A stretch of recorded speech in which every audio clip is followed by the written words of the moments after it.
La Fed procède à beaucoup d'injections de liquidités auprès des banques. Que cela signifie-t-il?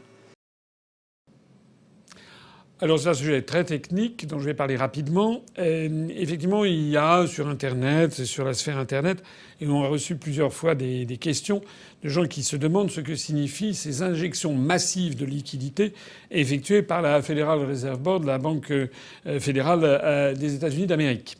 Il faut, à cet égard, il y a un certain nombre de données de circulent qui sont fausses, qui sont inexactes. Pour la raison suivante, ces injections de liquidités sont faites par la Federal Reserve Board. Et ce ne sont pas des dons, ce sont des prêts. Donc ça, c'est important. Et ce sont des prêts à un jour. C'est également fondamental.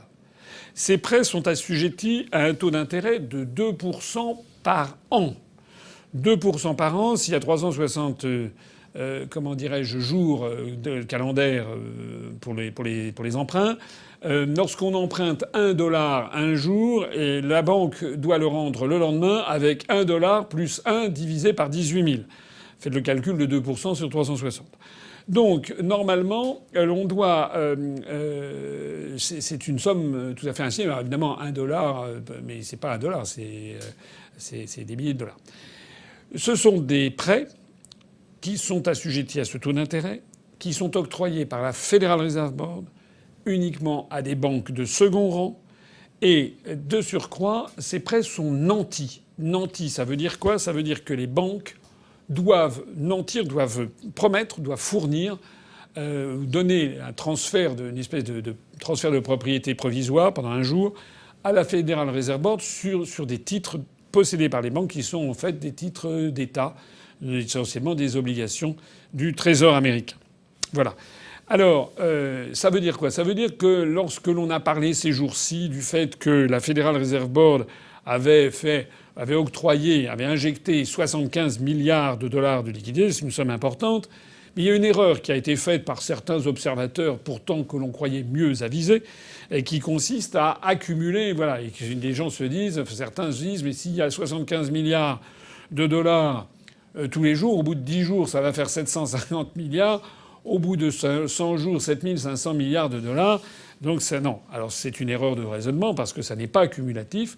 C'est ce qu'on appelle ça revient régulièrement. C'est revolving, comme on dirait en anglais. C'est-à-dire que la créance retombe au bout d'une journée, quitte à être renouvelée. Voilà ce qu'il fallait dire sur cette question. Alors il y a quand même une sous-question. C'est que c'est vrai que ce sont des montants qui sont importants, significatifs, depuis quelques jours de la Federal Reserve Board auprès des banques, de certaines banques commerciales américaines.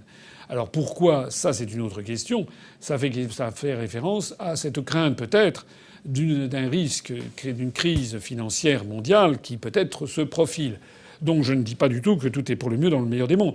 Je dis simplement qu'il ne faut pas croire que ces injections de liquidités sont cumulatives. Elles sont revolving, elles sont reprises jour après jour.